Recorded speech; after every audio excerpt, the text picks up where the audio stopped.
Great. Good holiday. Great. What about you? Yeah, solid. Good. First question? Just a thought on what you liked about, obviously you guys came up short, but what you liked from your defense and the energy that you saw on Sunday. Flying around, playing with good passion, energy, effort, and going out there and trying to win the football game. What do the Chargers do that will challenge you guys on Saturday? They do a lot of things well. So it starts off with the quarterback, does a really good job, and then obviously with the running game, different personnel groupings, 11, 22, 12 personnel, different guys in the game. And obviously they do a good job of really just their scheme runs and really attacking the defense, whether it's the run game and their play action pass. So a lot of people talk about the run game, but they're eighth in explosives really in the NFL and with their pass game. So, and that sets it up. Keon was pretty hard on himself. Keon was pretty hard on himself when I talked to him earlier this week, especially with regards to his play against the run. What are you seeing from him? The last few weeks just not up to his standard. Yeah, I think we all need to do a better job, not just pointing out Keon. We all need to do a better job, whether it's fundamentals, technique, and it's good. First steps starts with accountability, and I'll take that accountability, and the players have accountability. So not putting that just on Keon, all of us. So Marty Mapu for the first time in a couple weeks. I was wondering, what did you think of his performance? Did you feel like he earned more snaps moving forward? Yeah, I thought he did a good job. Anytime he's up, he plays on defense, so he does a really good job for us. I thought for him, he did a good job as far as his communication, being in the areas where he needed to be. Tay is a good football player for us.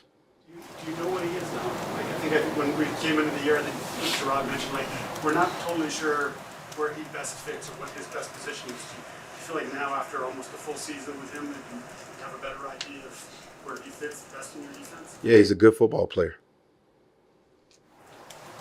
What is I know he's banged up right now. What does Will Disley do for the Chargers offense? Sorry. Oh, sorry. I think they do a really good job using their personnel, whether it's from the tight end position, all right, creating wild wings in the backfield. I think they do a good job of using everybody they have available. So, when you look at their roster, big physical players who can do a good amount of things.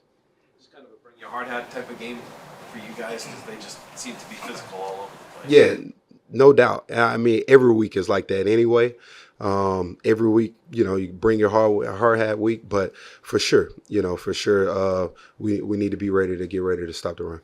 DeMarcus, when you play quarterback, like Josh Allen, Kyler the week before, rush lane integrity seems like an important thing in those matchups. Do you almost assess it differently than just getting up the field with quarterback pressures and things like that when you play a quarterback that you're purposely trying to keep in the pocket instead? Yeah, because guys like Josh Allen, he's definitely deadly when he gets out the pocket and can hurt you. So I think each week, each quarterback's a little bit different in how they scramble and where they want to scramble. They all have the ability to use that tool. It's just how do they do it? Do they vertical out the pocket? Do they go out sideways? Do they lose ground? And how you want to combat that, going to his left, going to our right, those different things. Marcus, I know you guys are game plan operation. You've asked similar questions before, but Sunday, one of the high rates of man coverage you guys got to play all season. They were the win over the Bears, Jets, similar against Cincinnati. Is it fair to say that's kind of the best way that you guys played, the best version of yourselves? I think we just do what we need to do to try to win the game, whoever we're playing against. So, and I think there's also an in-game feel of how you're able to play the game too. So whether you're ahead, whether it's a passing game, whether it's more of a running game. So I think that goes with it. You can go into the game plan with a exact plan, and then also you have to make the adjustments based off of how the game is going too. So, and then do you have the lead? What's their mentality on us going into the game too? Is there something in particular you can pinpoint as to what the struggles are with the run defense right now? Yeah, it's fundamentals, run fits.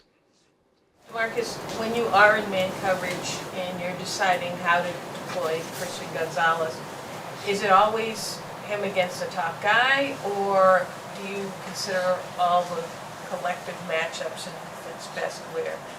Yeah, so I think it depends week to week on who we're playing, whether it's best matchup, whether it's field, whether it's boundary, or based off of down and distance. So it depends on what week we're playing and who we're playing. He has, sorry, but he has the versatility. If you wanted to man him against a slot guy, you'd be comfortable doing that. Of course. On James Cook's long run, it looked like there was a lot of communication going on before the snap, before it happened. I was wondering, was that a communication issue? Was that a fundamentals issue? And how did you feel about the communication overall? For the game, communication was great. That was probably one of the lack of communication there, and I would say both. Latin Covington, how much of what he does is based on the slot, and how do the Chargers use him? Yeah, they move him around. Yes, it is in the slot, and I would say he's definitely a go-to guy player for him. And you want to say for a rookie, you know, he's playing really, really well. And good quickness, good route runner. They were moving around, motion him. So yeah, he's definitely be a point of attack guy for Saturday. Marcus, what do you remember about your past battles with Justin Herbert? Statistically, they went pretty well, but just the themes there. Yeah, I think for us, you can look at the past, but I think we got to stay in the presence of what we need to do to win the game. He's a very good quarterback. He improves every single year. And I do know, yes, we have, great success with him in the past. I think you still got to stay in the present. And really for him, it's, he's great command of the offense. His understanding of defenses is great. He can run when he needs to run the ball. He can throw the ball anywhere on the field. And so for us, it's about stopping those things too. Controlling him, not letting him scramble vertical in the pocket, not let him, make it easy on him, seeing the coverages and different stuff like that. Final question, is that reflected in his low interception total this year? Yeah, they stay balanced. They're able to move the ball a lot. Their head on, they win on first down. So when you're able to, have a good running game, good play action game, and then take the profit, and then making smart decisions and being able to read coverage, exactly right. And so that's why they're in games, a lot of games. They don't turn the ball over, don't make many mistakes on that stuff. So that's why they're pretty much in all the games, because, if you turn the ball over, it's a high % chance you're not winning the game. Thank you.